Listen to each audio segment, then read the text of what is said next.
It might impress your colleagues. It might even earn you retroactive brownie points with an old professor or two. But how's it landing with your clients? Dust off your notebooks, friend, because we're talking about professional jargon. Hi, friend. I'm Michaela Bucchianeri, licensed psychologist and copywriter for health and wellness professionals. If you're looking for practical tips to improve your writing and habits and systems to support you in that writing, then please subscribe to my channel and tap the bell to be notified whenever I post new videos on Tuesdays.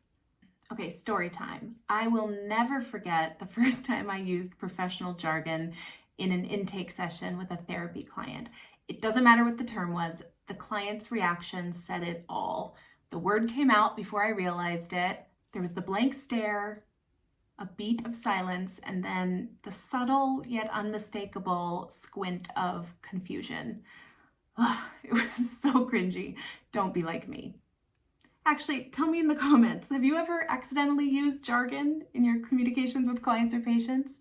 This is a shame-free zone, so let's encourage one another that we're not alone. Look, we've got no shortage of professional terminology in the health and wellness fields, and used the right way, I do believe they can be of value to our clients and patients. For instance, to help a parent understand their child's unique brand of anxiety, it could be useful to equip them with some key vocabulary.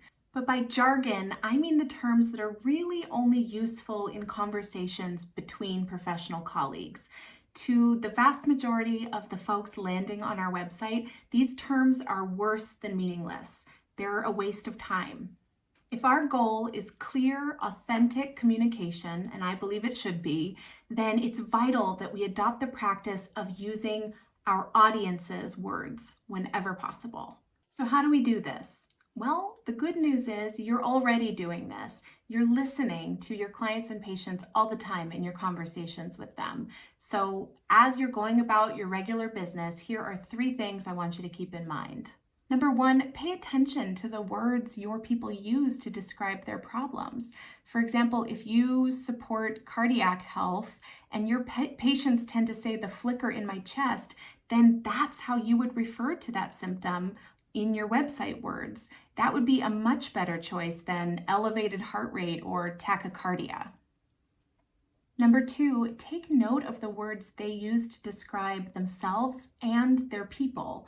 For instance, there is nothing wrong with saying on your website that you help busy dads manage stress so that they can enjoy more active lives with their kiddos, if that's how they refer to themselves. And a bonus tip, if you happen to work with kids or adolescents, they are exceptionally clear and authentic communicators, meaning they will offer up the exact terminology you should be using. So there you go.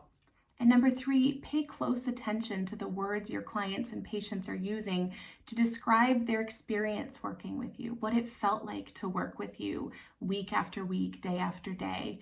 This is one place where we are especially vulnerable to jargon, is in talking about the interventions we use and the models that guide our work. This is terrifically meaningful to us behind the scenes, but it's not communicating anything of substance to our people.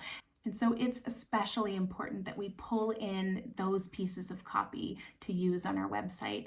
And beyond our work with our current clients and patients, this is what's going to draw in new dream clients and patients. They're going to see themselves in the words that describe the experiences of working with you. So how do you tell just how jargony your website words are?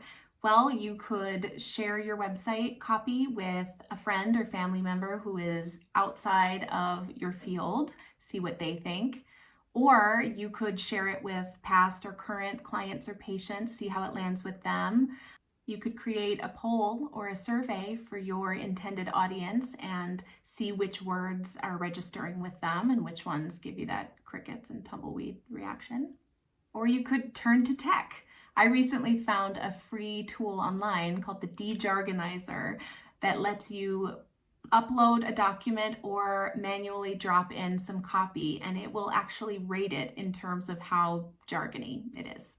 And remember, friend, there is no shame in any of this. Using jargon on our websites or in person is just a natural byproduct of a lot of our professional training as health and wellness professionals.